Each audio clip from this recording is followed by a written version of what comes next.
Auzubillahi minash-shaytanir-rajim. Bismillahir-rahmanir-rahim. And dear students, my name is Muhammad Awais Hanif. It is our science lecture number 6.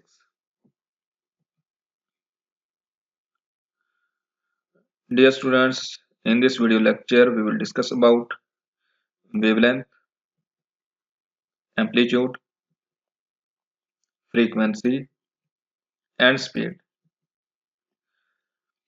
By the end of this lesson, students will be able to define the wavelength, define the amplitude, define the frequency and explain the speed. And dear students, when we throw a stone in a pool of water, waves are produced in the water. The basic terms to understand the waves are amplitude, wavelength, frequency, and speed. First of all, we will discuss about wavelength. What is wavelength? A wavelength is the shortest distance between two adjacent crests or trough of a transverse waves. बेटा आपको ये figure में एक wave नजर आ रही है। इस wave में आपको इस वेव का जो हाईएस्ट पॉइंट है वो ये शो हो रहा है। This point is called crest. किसी भी वेव का जो हाईएस्ट पॉइंट होता है दैट इज कॉल्ड क्रेस्ट। तो इस वेव का जो हाईएस्ट पॉइंट है वो ये है, that is called crest. And second highest point जो है that is also called crest. Second highest point ये वाला है। तो किसी भी वेव के टू एडजेसेंट क्रेस्ट के दरमियान का जो डिस्टेंस होता है that is called wavelength. Two adjacent crest कौन से हैं हमारे पास? एक ये क्रेस्ट है, सेकंड एडजेसेंट क्रेस्ट कौन सा है? यही। इन दोनों क्रेस्ट के दरमियान का जो डिस्टेंस है that is called the wavelength. इसी तरह से किसी भी वेव के टू एडजेसेंट ट्रफ के दरमियान का जो डिस्टेंस होता है उसको हम वेवलेंथ कहते हैं। तो इस फिगर में ये हमारे पास जो लोएस्ट डिस्टेंस है इसे हम ट्रफ बोलते हैं।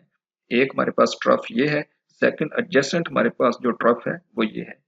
तो इन दोनों ट्रफ के दरमियान का जो डिस्टेंस है that is also called wavelength. And for longitudinal wave it is the distance between two adjacent compression और रेयरफेक्शन। तो बेटा हमारे पास किसी भी लॉन्गिट्यूडिनल वेव में टू एडजेसेंट कंप्रेशन और रेयरफेक्शन के दरमियान का जो डिस्टेंस होता है उसे हम वेवलेंथ कहते हैं। तो इस फिगर में मेरे पास ये एक कंप्रेशन है और सेकंड एडजेसेंट कंप्रेशन जो है मेरे पास वो ये शो हो रहा है। तो इन दोनों कंप्रेशन के दरमियान का जो डिस्टेंस है दैट इज कॉल्ड वेवलेंथ। इसी तरह से टू रेयरफेक्शन के दरमियान का जो डिस्टेंस होता है वो भी उसे भी हम वेवलेंथ कहते हैं। And wavelength is measured in metre. बेटा वेवलेंथ को आपने मीटर में मेजर करना है and it is denoted by m. उसको हमने जो यूनिट है वेवलेंथ का मीटर है और मीटर का जो सिंबल है that is m. Small m से आपने इसको डिनोट करना है। After that amplitude.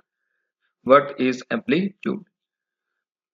Amplitude of a wave is the maximum distance of the particle of the medium from the rest position। बेटा किसी भी मीडियम के पार्टिकल का उसकी रेस्ट पोजीशन से जो मैक्सिमम डिस्टेंस होता है उसे हम एम्पलीट्यूड कहते हैं। तो बेटा अगर हमारे पास इस फिगर में ये हमें जो डॉटेड लाइन नजर आ रही है that is the rest position of the medium. ये किसी भी मीडियम की रेस्ट पोजीशन है और यहाँ से इसके पार्टिकल का जो हाईएस्ट डिस्टेंस है वो ये डिस्टेंस है that is the maximum distance.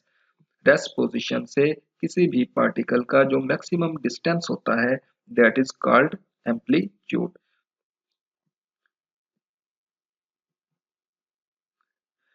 We can also say that it is the height of a crest or depth of a trough measured from the rest position। तो बेटा हम ऐसे भी कह सकते हैं कि ये हमारे पास रेस्ट पोजीशन है और हमारे पास क्रेस्ट। क्रेस्ट क्या है? Actually it is the highest point है। क्रेस्ट हमने पीछे भी पढ़ा कि that is the highest point in the wave is called crest. तो ये हमारे पास हाईएस्ट पॉइंट है।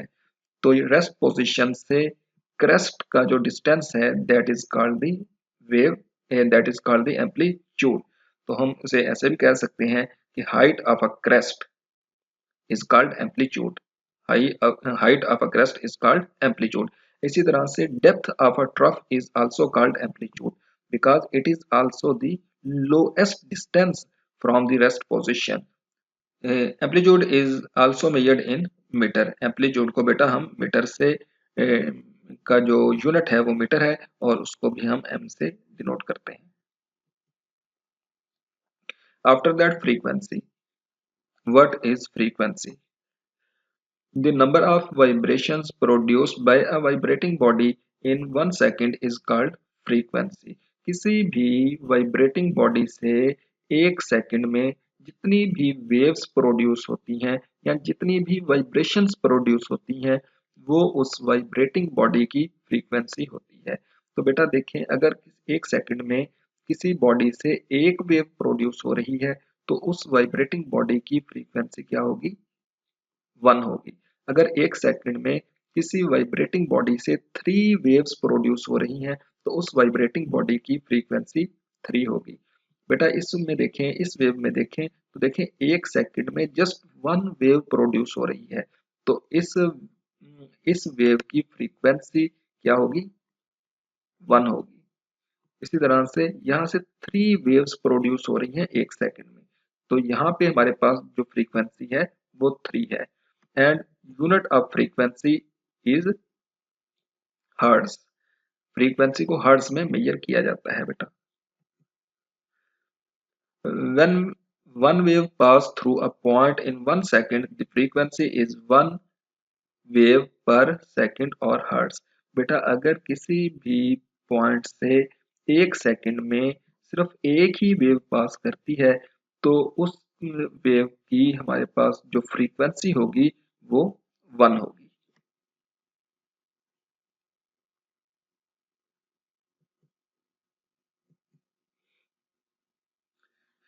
After that speed, what is speed?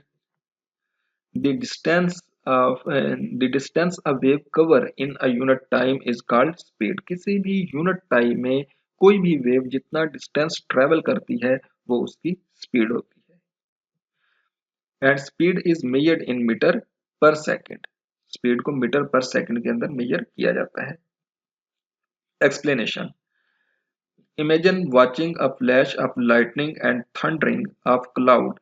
First we see the flash of lightning, a few seconds later we hear thunder. This happens because sound and light travel at different speed। बेटा आपने अक्सर इस चीज को note किया होगा, इस चीज को ऑब्जर्व किया होगा कि जब भी लाइटनिंग होती है और थंडरिंग होती है तो हमें फ्लैश ऑफ लाइट जो है वो पहले नजर आती है और जो थंडरिंग है वो हमें बाद में सुनाई देती है। तो बेटा ऐसा क्यों होता है? It happens because sound and light travel at different speed. क्योंकि साउंड और लाइट जो है वो डिफरेंट स्पीड से ट्रेवल करते हैं। Light travel much faster than the sound. Light क्योंकि फास्टली मूव करती है तो वो हमारे तक पहले पहुंच जाती है, हमें वो पहले नजर आ जाती है। और जो साउंड है वो इतना फास्ट स्पीड से मूव नहीं कर रहा होता तो इस वजह से साउंड जो है वो हमें बाद में सुनाई देता है। Different waves travel at different speeds. Recapitulation. Beta, now we will discuss about a question. Why thunder is always heard after we see lightning? तो इसका आंसर क्या होगा बेटा? First we see the flash of lightning. A few seconds later we hear thunder. This happens because sound and light travel at different speeds. Light travel much faster than sound.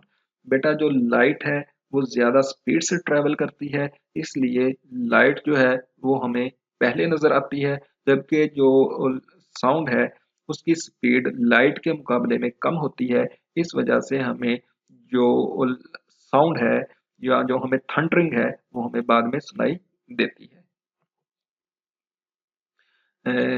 Now I will assign you homework. Learn the definitions of wavelength, amplitude and frequency।